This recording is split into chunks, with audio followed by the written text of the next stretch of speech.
I appreciate President Obama's statement that Iran's conciliatory words will have to be matched by action that is transparent and verifiable. And I look forward to discussing this with the President in Washington next week. Iran thinks that soothing words and token actions will enable it to continue on its path to the bomb. Like North Korea before it, Iran will try to remove sanctions by offering cosmetic concessions while preserving its ability to rapidly build a nuclear weapon at a time of its choosing. Israel would welcome a genuine diplomatic solution that truly dismantles Iran's capacity to develop nuclear weapons. But we will not be fooled by half measures that merely provide a smokescreen for Iran's continual pursuit of nuclear weapons.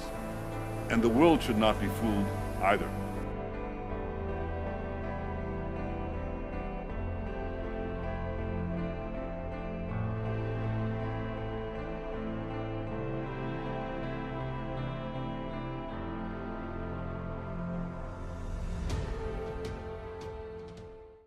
Just 24 hours from now, the Israeli Prime Minister Benjamin Netanyahu is scheduled to arrive at the White House for a high-level meeting with President Obama. At the top of the agenda, of course, a four-letter word, Iran. It is the one thing that critics say remains a source of tension, deep tension, between the two leaders. But during an interview on CNN today, National Security Advisor Susan Rice insisting that protecting Israel from a nuclear Iran remains a top U.S. priority. Take a listen. Obviously, we are in constant contact and communication with our Israeli allies and other key allies in this process. And we have been largely united in agreeing on the process going forward and on what is necessary to give us a shared degree of confidence. Lisa Daftari is a Fox News contributor and a Middle East journalist. Good to see you. You think the latest overtures and conversation between the two presidents, Obama and Rouhani, deeply worries Israel, in particular Benjamin Netanyahu? They may believe that this will only encourage Tehran to continue, if not accelerate, their nuclear weapons program. Right, and that's what Bibi Netanyahu is going to encourage the president to see, that these smiles, that this charm offensive is not anything new that we're seeing out of the regime. We're not going to see any behavioral changes. We're not going to see any ideological changes.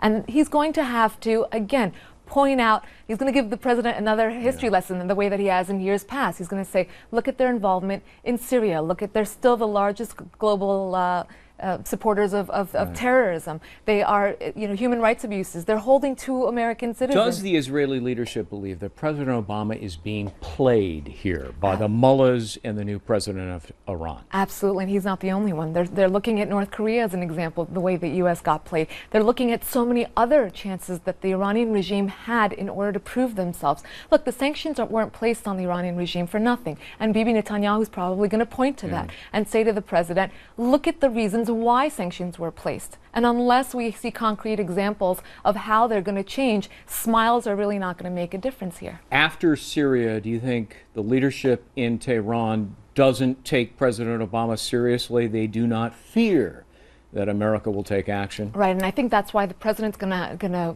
hesitate to draw red lines again with Bibi Netanyahu. And that's what it's really going to come down to, another four-letter word, and that's time. They're not going to, that's where the gap is really going to be. The president's going to say, let's give the Iranian regime time to see if they can diplomatically, we can come to a resolution about this. And Israel's going to say, time means spinning of centrifuges, and time means they will get closer to having the bomb. And they could be 6 months away from breakout with a nuclear capacity, which means, in other words, within weeks they could develop a nuclear weapon. We all remember the very dramatic presentation, I think we have videotape, of Prime Minister Benjamin Netanyahu, there it is, last year at the United Nations.